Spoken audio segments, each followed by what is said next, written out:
Hello everyone. Okay, so we will prepare for surgery talks from this book. This is Abdul Wahab Dogar Osfi or Talks book, in which all clinical methods of surgery is written. So we will start it today and we'll cover it one by one. This is our table of contents. In the first section, we are having radiology. In second section, we are having clinical examination and short cases. In third section, we will learn about long cases, how to present long case. In the fourth section, we are having clinical scenarios, and in the last section, we will discuss surgical instruments. Today, we will start from the first section, that is radiology. In radiology, the first one topic we are having is cholangiogram. This is radiology. In radiology, we will learn cholangiogram, X-ray abdomen for intestinal obstruction, cervical spine X-ray, fractures radiology, intravenous urography and other urology-related X-rays, chest radiographs for various conditions, and CT scan. If we learn radiology here in detail, we can also read the X-rays in our subjects of medicine and gynecology. So we should learn it in detail here from this book. The first one radiograph is this one known as cholangiogram. So the first question is name this procedure or examination. What is this? What is this procedure and what is this examination called? This is T-tube cholangiogram. Why it is performed? It is performed to check the patency of common bile duct and is performed 2 weeks after surgery. Okay? Cholangiogram. Cholangio means from bile duct. So T-tube cholangiogram is performed to check the patency of common bile duct. How it is performed? A diurographene is injected into the long limb of T-tube and X-ray of abdomen is obtained. This is long limb of the T-tube. Dye is injected here, known as urographene, okay, and X-ray of the abdomen is obtained. This is the procedure for the performing of cholangiogram. Now we are having a question that label the marking 1, 2, 3, 4 and 5. This is 1, 2, 3, 4 and I don't know where is 5.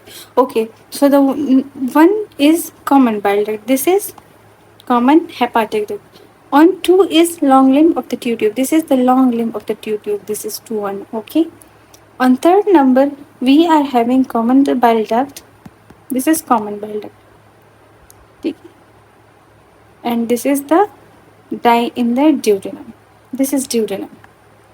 And this is dye. Okay, so what is this? This is common hepatic duct, this is common bile duct, this is the long limb of T-tube, and this is the dye in the duodenum. These are the presentations or markings which we can see in this X-ray or this radiograph. Okay, so question number 5 is what should be seen carefully? Always check the positioning of the T-tube. While reading the X-ray or cholangiograph, see where is the T-tube placed. Okay. On second number, we will check for biliary system patency and dilatation. This is the biliary system. This whole is the biliary system. This is common hepatic duct. This is common bile duct. So we will check its patency and its dilatation, whether it is normal or abnormal. We will check for any filling defect in the biliary system. This is biliary system. We will check if there is any obstruction or constriction present. We will check for filling defect. If normal T-tube cholangiogram is seen, then T-tube should be clamped for 24 hours. If no sign of biliary obstruction or leakage is observed, then T-tube can be removed safely. Okay, if there is abnormality, if normal T-tube cholangiogram is seen, T-tube should be clamped for 24 hours. If it is normal, and if there is no sign of biliary obstruction or leakage, T-tube can be removed safely. Now, on the last number, if stone is seen in biliary system, tube should be kept in place for 6 weeks to allow the check to be performed around the T-tube. After that, a choledocoscope can be inserted to T-tube and stone should be extracted, or ERCP may be needed to deal with the stone before removing the T-tube. So, what we learned, if the biliary system is normal, then the T-tube is removed after 24 hours. If it is abnormal, means if there is any obstruction or stone present, then it will be placed there for 6 weeks, and then stone is removed through cholecystoscope, and then it is removed. Okay, what is the last question? What is the finding in this radiograph? A dye has passed into the common bile duct and duodenum, and there is no obstruction in the biliary channels, so it is a normal T-tube cholangiogram. Now, if in talks or OSPI, if a examiner is present and he asks that present your case or present or what is the finding, then this is the main answer which is commonly asked. You should write or you should write this. A dye has passed into the common bile duct and duodenum and there is no obstruction in the biliary channels, so it is a normal T-tube cholangiogram.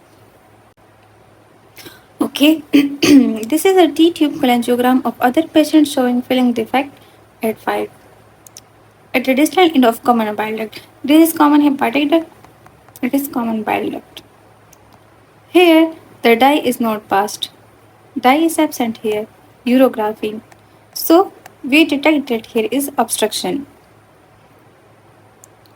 In this case, T-tube was left in place and stone was extracted through the cholecystoscope through the T-tube. So, in this case, as we discussed above, that if there is stone, then the T-tube will remain for 6 weeks. So, through cholecystoscope, the stone is removed.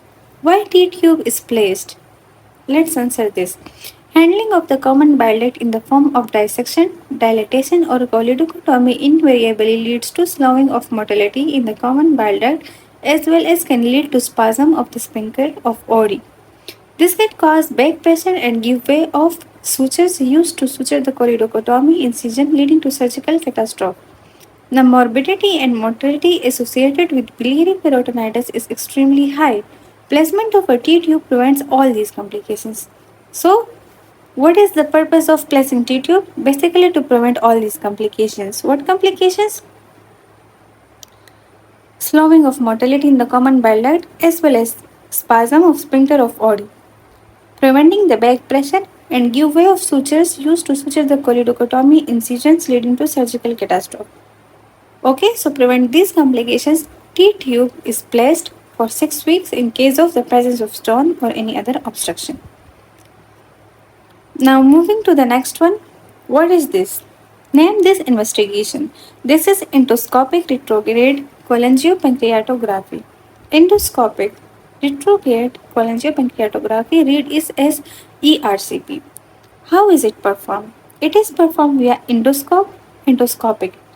The scope is passed via oral cavity and reach up to second part of duodenum.